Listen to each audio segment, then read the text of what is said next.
السلام علیکم students of grade 10۔ بیٹا ہم لوگوں نے ریویو سٹارٹ کرنا ہے چیپٹر نمبر 4 کا،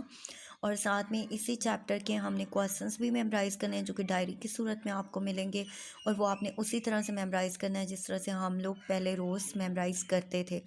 ایٹ دا اینڈ کسی ایک دن کے لیے پھر اس میں سے میں آپ کا ٹیسٹ بھی رکھوں گی، ٹھیک ہے؟ تو آپ لوگوں نے اب بھی جو ریویو میں دوں گی اس کو اپنی اسسمنٹ جو ہے اس کو کرتے ہوئے آپ نے اس سے ہیلپ آؤٹ لینی ہے، ٹھیک ہے؟ تو پہلا اگر ہمارا چیپٹر نمبر 4 جو ہے اگر اس کو دیکھیں تو وہ چیپٹر نمبر 4 ہے ہمارے پاس پاکستان کی آبادی، معاشرہ اینڈ ثقافت، population, society and culture of Pakistan جو ہے اس کا ریویو ہم دیں گے، and we will discuss that in 1951 Pakistan population was 33 million. اگر ہم دیکھیں تو پاکستان کی 1951 میں جو آبادی تھی وہ تقریباً 33 ملین تھی، اور جو کہ 1998 میں تقریباً وہ آبادی جو ہے ہمارے پاس ہو گئی، جو بڑھ کر پاپولیشن گروتھ جو ہے اس کی جو ہوئی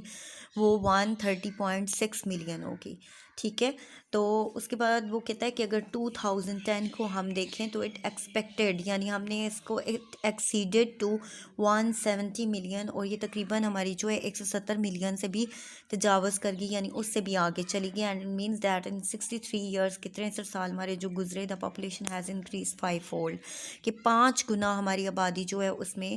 اضافہ ہوا ہے۔ اور اگر ہم 2000 اپنی پاپولیشن کو دیکھتے ہیں، 200 ملین جو ہے ہماری پاپولیشن جو ہے وہ 2020 میں جا کے جو ہے وہ تقریباً ہماری آبادی جو ہے وہ بڑھ کر جو ہے وہ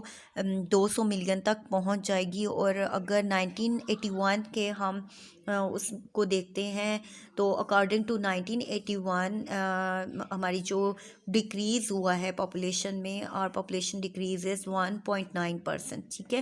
تو یہ ڈکریز ہمارا 1.9% ہوا ہے۔ In spite of this trend population is creating problem. اب وہ کہتا ہے کہ جو ہماری آبادی بڑھتی گئی اور پھر ہم نے اس کو کنٹرول کیا، اور اس کے باوجود اگر دیکھیں تو ہمارے جو بے روزگاری کے مسائل ہیں وہ اسی طرح سے اس میں اضافہ ہوا ہے، اور تعلیم کے علاوہ، ایجوکیشن کے علاوہ جو ہے اور سیکٹرز ہیں جو کہ متاثر ہوئے ہیں، جس میں ہمارے پاس جو ہے صحت کی ہیلتھ فیسلٹیز جو ہے وہ کم ہوئی، پھر اس کے بعد رہائش ہے، ریزیڈنس ہے، ایگریکلچر ہے، اور جو اربن جو ہے فیسلٹیز ہیں ان کے اوپر جو ہے وہ زیادہ دباؤ رہا، اور جو ہے جو شہری وسائل ہیں ان میں جو ہے مسائل جو ہے وہ زیادہ بڑھتے گئے، کیونکہ زیادہ تر لوگ جب ایگریکلچر سے وابستہ رہے، ایگریکلچر میں جب انہیں اتنا زیادہ ہر طرح جو ہے وہ انکم نہیں ہو رہی تھی، تو اپنی انکم کو بڑھانے کے لیے یا اپنے امپلائمنٹ کے حوالے سے انہوں نے مائیگریٹ کیا گاؤں سے شہروں کی طرف۔ تو اس طرح سے اربن پاپولیشن جو ہے اس کے لیے جو وسائل پیدا کیے گئے تھے، چاہے وہ صحت کے تھے، چاہے وہ ایجوکیشن کے حوالے سے روڈ، رہائش، اور یہ تمام چیزیں جو کچھ بھی تھا، تو وہ جو ہے جب زیادہ لوگ اوور پاپولیٹڈ جو ہے اربن ایریاز ہونے لگے تو وہ وسائل کم پڑنے لگے، اور وہ زیادہ لوگوں کے استعمال میں رہنے کی وجہ سے وہ وسائل جو ہے ان کی جب پراپر مینٹیننس نہیں ہوگی یا پراپر ان کی اور مینجمنٹ نہیں ہوگی، تو اس یا چیک اینڈ بیلنس نہیں ہوگا، تو وہ وسائل ہمارے لیے محدود سے محدود تر ہوتے جائیں گے اور ختم ہوتے جائیں گے۔ پھر اگر ہم ڈسکس کریں the ratio of the urban and rural population of the country, اگر ہم اپنے شہروں اور دیہاتوں میں آبادی کا تناسب دیکھیں تو وہ کتنا رہا، یعنی ہمارے جو ٹوٹل پاپولیشن جو رورل ایریاز میں رہتی ہے ہماری، the total population area which live rural areas is 63.66%, and the population which lives in urban areas that is 36.33%. اگر 1947 کے داد و شمار کو دیکھیں تو according to 1947 15.4% of the population live in urban areas, یعنی 1947 میں تقریباً 15.4% لوگ جو ہے وہ شہروں میں رہتے تھے، اور the remaining ones are 84.6% lived in rural areas, اور جو ریمیننگ لوگ تھے وہ 84.6 تھے، وہ جو ہے وہ رورل یعنی دیہی علاقوں میں رہنے والے لوگ تھے. And this shows that migration from rural urban areas takes place large scale. اب وہ کہتا ہے کہ انہی چیزوں سے ہمیں اندازہ ہو جاتا ہے کہ کتنے زیادہ لوگ ہیں جو مائگریٹ کر کے جو دیہی علاقے ہیں ان سے شہروں کا رخ انہوں نے کیا اور شہری علاقوں کی طرف آئے ہیں, اور جس کی وجہ سے بہت ساری جو شہری سہولیات ہیں وہ کم ہوئی ہیں. پھر اگر ہم اس کے مزید اگر ان اعداد و شمار کی طرف جاتے ہیں تو urban planning and development requires huge investment. یعنی کوئی بھی شہری یا دیہی جو پلاننگ ہوتی ہے یا ہماری جو شہری ترقی ہے یا منصوبہ بندی ہے اس میں بہت زیادہ پیسے کی ضرورت ہوتی ہے, بہت زیادہ سرمایہ ہمیں چاہیے ہوتا ہے. اور وہ جو بیسک کمیونٹیز ہیں ہماری یعنی بیسک سہولتیات جو ہیں ہماری دیٹ از جو اندازہ لگایا گیا ہے وہ 60% ہاؤزز ہیں, یعنی 60% گھروں کی سہولیات فراہم کرنا. اینڈ لائک واٹر سپلائی, اس میں پانی کی دستیابی آ جاتی ہے, نالیوں کا نکاسی کا سیوریج سسٹم اور نالیوں کا نظام ہے, الیکٹرک بجلی کا ہے, فارمل لیٹرینز ہیں یعنی بیت الخلاء وغیرہ کی سہولیات فراہم کرنا. کیونکہ یہ گورنمنٹ کا آج سے جو ہے اگر 20 سال پہلے کی اگر ہم بات کرتے ہیں تو اس میں 20 یا 18 سال پہلے کی اگر بات کرتے ہیں تو گورنمنٹ نے ایک رول بنایا تھا جس کے اندر کچھ NGOs کام کر رہی تھی کہ جو مختلف پسماندہ علاقے جو تھے یا ایون شہری علاقے بھی جو تھے وہاں پر جا کر گھروں میں بیت الخلاء جو ہے اس کو بنانے کے لیے ان کو پیسے دینا ان NGOs کی طرف سے, تاکہ جو ہے لوگ صفائی کی جو ہائیجینک پوائنٹ آف ویو سے اگر دیکھا جائے تو ان چیزوں کا خیال رکھیں. پھر rapid urbanization of the country. اب وہ کہتا ہے سب سے زیادہ جو تیز ترین جو شہروں کے اندر آبادی میں اضافہ ہوا ہے تو اس کی وجہ سے جو فیسلٹیز ہیں ادروائز اسلام ایریاز جو ہیں زیادہ تر جو جھونپڑیاں وغیرہ ہیں یا کچی آبادیاں, اسلام ایریاز جو کچی آبادیاں ہیں یعنی جہاں پر زیادہ تر جو سہولیات ہیں وہ فراہم نہیں ہوتی, کیونکہ یہ علاقے ایسے ہوتے ہیں جو گورنمنٹ کے under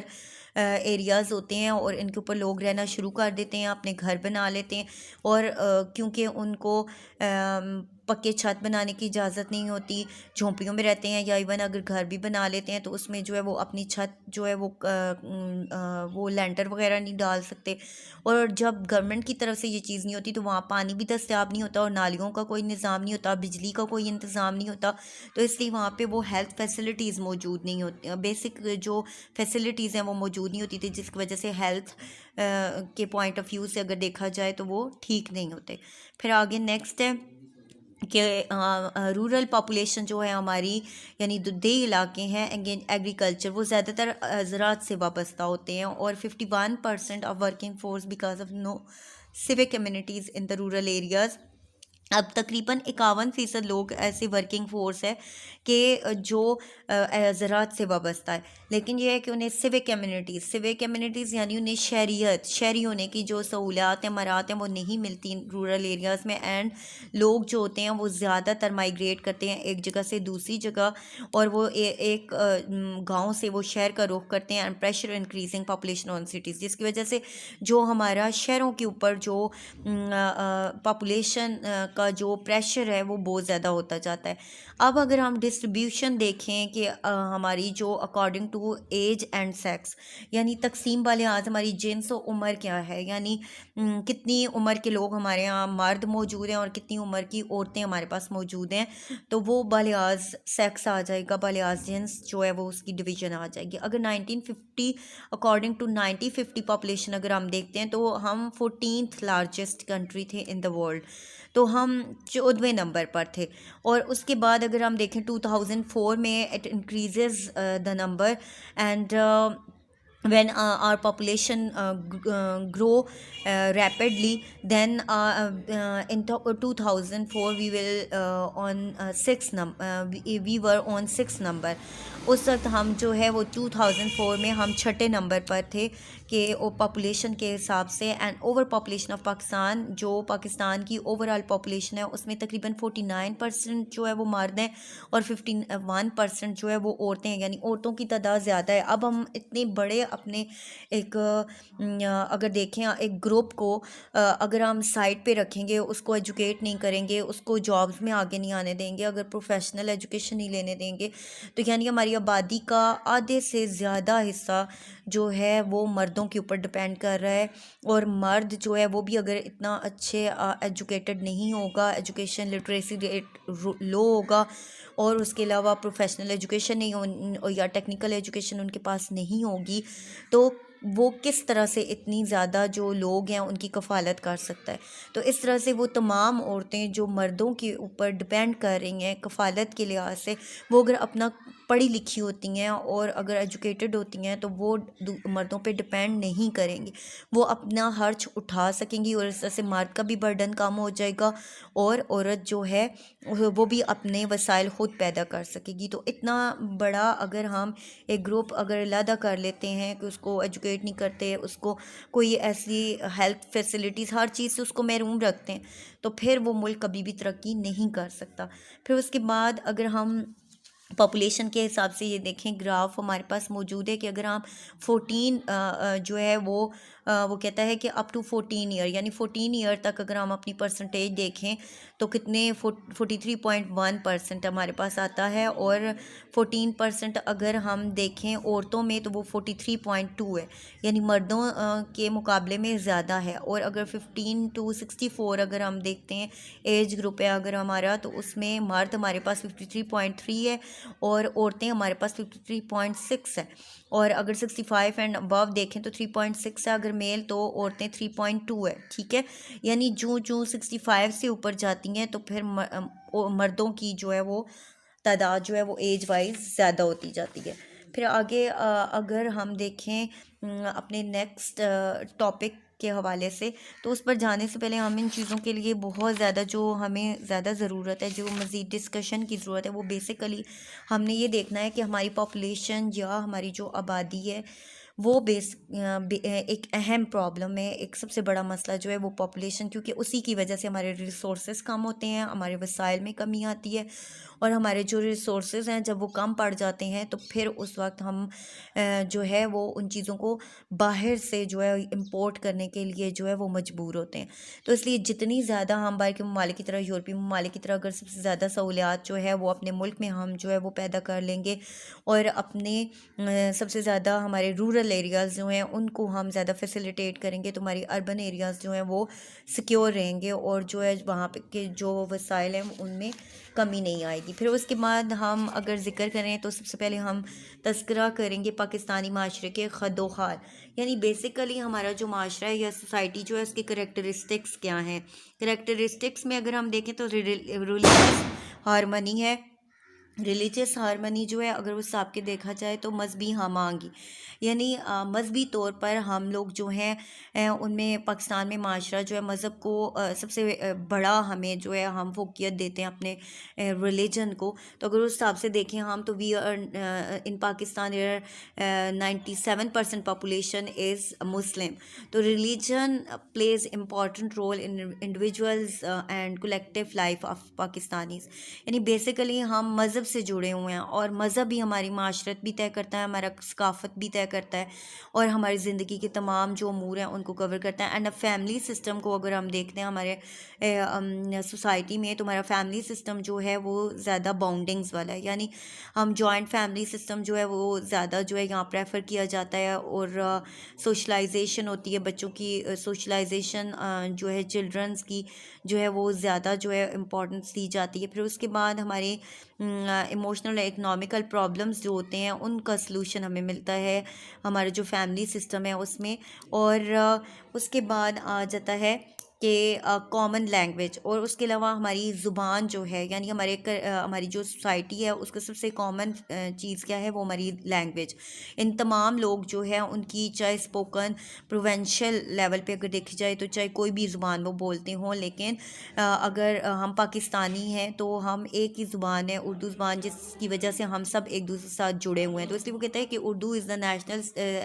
has the status of national language of Pakistan, کہ اس کو پاکستان کی قومی زبان کا درجہ دیا گیا. اور یہ بات میں نے بچوں آپ کو پہلے بھی بتائی کہ ہماری جو آفیشیل لینگویج ہے وہ انگلش اینڈ اردو بہت آفیشیل لینگویج ہماری سرکاری زبانیں ہیں، اور جو ہماری قومی زبان ہے ہے وہ صرف اردو ہے. تو ایسے بھی کہتے ہیں کہ بہت سارے جو ایتھنک گروپس ہیں ان کو اگر ہم دیکھیں اور جو بیسیکلی جو ہے اگر ہم پاکستان میں دیکھیں تو بہت ساری جو ہے وہ زبانیں اور بھی ہیں جن کو ہم لوکل لینگویجز کہتے ہیں, وہ زبانیں بولی جاتی ہیں. تو وہ ہماری سوسائٹی کا حصہ ہیں, چاہے وہ پنجابی ہے, پشتو, سندھی, بلوچی, سرائکی, ہندکو اور کشمیری وغیرہ ہیں. یہ سب ہمارے کلچرل ہیریٹیج کو پریزنٹ کرتی ہیں. آگے ہے ملٹی ایتھنک سوسائٹی یعنی کثیر النسلی, یعنی ہمارا جو معاشرہ ہے وہ کثیر النسلی معاشرہ ہے کہ جس میں تمام نسلوں کے لوگ آباد ہیں, بٹ وی آر یونائٹیڈ. ہم مختلف نسلوں سے تعلق رکھنے والے لوگ ہیں, مختلف گروپس, مختلف ریسز, مختلف قبائل سے تعلق رکھنے والے لوگ ہیں, لیکن ہم بینگ اے پاکستانی یونائٹیڈ ہیں. پھر اس کے بعد اگر ہم دیکھیں تو ہماری جو یونٹی ہے وہ ہماری لینگویج اور ہمارے کلچر, ہمارے مذہب کی وجہ سے وہ یونٹی ہمارے لیے بہت امپورٹنٹ ہے. آئی ہوپ یہاں تک آپ کو سمجھ آ گیا ہوگا. اس سے آگے نیکسٹ ہم کریں گے نیکسٹ ریویو میں. So thank you students.